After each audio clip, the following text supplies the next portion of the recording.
Let me tell you a true story. One of those moments that shakes your beliefs and forces you to rethink everything. That day, in an ordinary classroom, a very special guest had been invited. Mr. Charles Lambert, a man in his 50s, a well-known philosophy professor, and a famous speaker against religion. In his view, God does not exist. He truly believes that religion is just an illusion, made up by weak people to feel safe. And he was there to pass that message on to the students. But among the crowd sat a quiet boy, Yassir, 16 years old, calm, but focused. He wasn't like the others scrolling on TikTok or watching pranks on YouTube. Number Yassir spent his nights watching scholars like Dr. Zakir Naik, Numan Ali Khan, and Ahmed Didat. He studied, he searched, he questioned everything. And today, he wasn't going to stay silent. Because at the end of Mr. Lambert's speech, one sentence would ignite the fire, and Yassir would rise. He stands up, looks around at the students, and begins in a composed tone. Good morning, everyone. I want to thank you for inviting me to this school. Today, I didn't come here to insult your beliefs. I came to open your eyes. For centuries, humanity has been comforted by illusions. Gods, prophets, holy books. But do you have a single clear and undeniable proof that God exists? Wars, suffering, natural disasters. Where is this so-called loving God? Can we truly say that a superior being rules this world when every day children die, the innocent suffer, and nations destroy each other? If God exists, why is he hiding? Why doesn't he come down and stop the evil himself? You believe because you're afraid? Afraid of death, of hell, of being alone. But me, I've chosen to think. I believe in science, in logic, in freedom. And I invite you too, to break free from the prison of faith, he finishes. Silence fills the room, until one voice rises. It's Yassir. Yassir, soft but confident tone. Mr. Henry, may I ask you something? Henry, smirking. Of course, go ahead, young man. Yassir. You said there is no evidence of God, but can you tell me one thing first? Can you see gravity? Henry, a little surprised. Well, no, but we know it exists. Yassir, gently. Exactly, you can't see it. You can only observe its effects, just like the wind, electricity, and even thoughts. We don't see them, but we believe in them because we see their signs. So why is it so hard to believe in a creator when his signs are everywhere? The sun, the moon, the perfect balance of the universe, the DNA code inside your body. Are these all accidents? The room grew still. Yassir's words weren't loud, but they hit hard, like a soft breeze that makes you stop and think. Mr. Henry adjusted his glasses, a bit surprised by the boy's calm logic.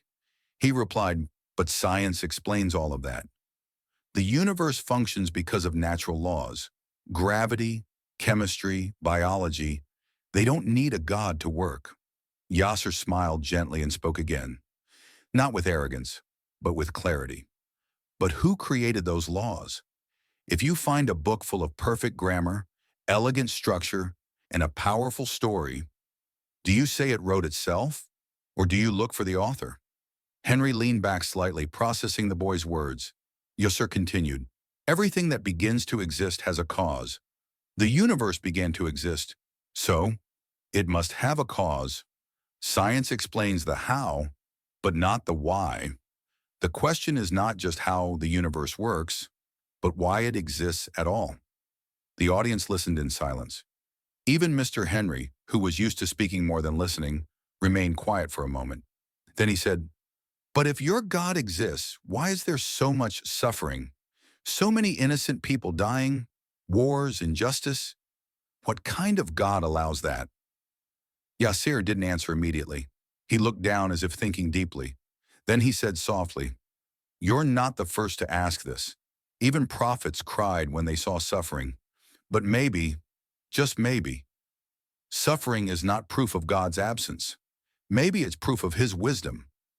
Mr. Henry raised an eyebrow. You see, if life was perfect, if there was no pain, no injustice, no death, would anyone seek God? Would anyone care about the afterlife? Or would we just live selfishly, forgetting our Creator?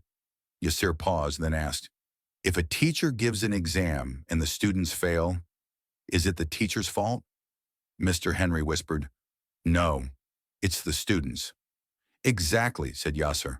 God gave us guidance. If people choose hate over love, war over peace, is that his failure or ours? A brief silence filled the room. Not an awkward pause, but the kind of silence that weighs heavy with thought. Some students, who had been distracted earlier, now sat upright. They were watching a young boy, barely a teenager, standing firm against a man in his 50s, confident in his arguments and seasoned in debate. But Yassir wasn't here to win. He was here to speak the truth. Mr. Henry broke the silence, his tone slightly sharper this time. All right then, you talk about guidance, but what proof do you have that your God really exists? You don't see him, you don't hear him. Isn't it just something humans made up to feel safe? Yassir looked up at him, then turned to glance at the rest of the students. He breathed deeply and answered calmly. If I told you that a smartphone built itself, that all its components aligned by chance, and that apps just appeared without any developer, would you believe me? Mr. Henry gave a sarcastic smile. Then why do you believe that the human brain, more complex than any phone, the heart, which beats nonstop, the galaxies spinning in perfect harmony, all came from randomness? Chance does not create perfection. The room fell still. Yassir stood up now. He was no longer just a student. In that moment, he became a bearer of light. You say we can't see God, but do you see the air you breathe?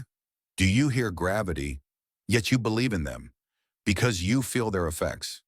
He turned toward the class.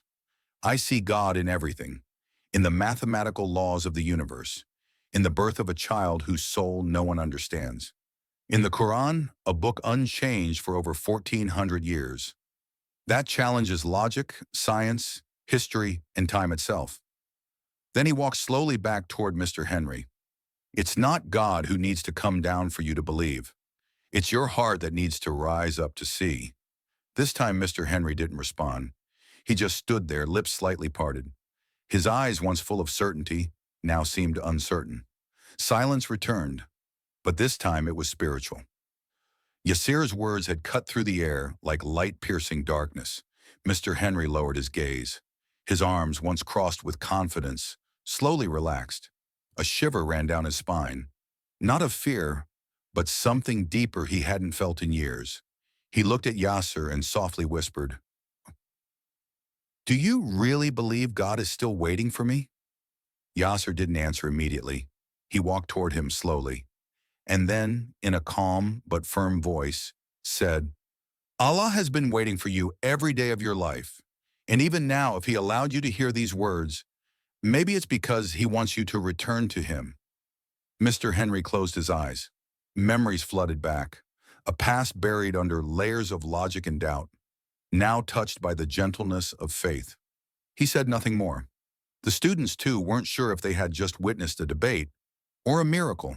The discussion had ended, but for some, their hearts had just begun a new journey.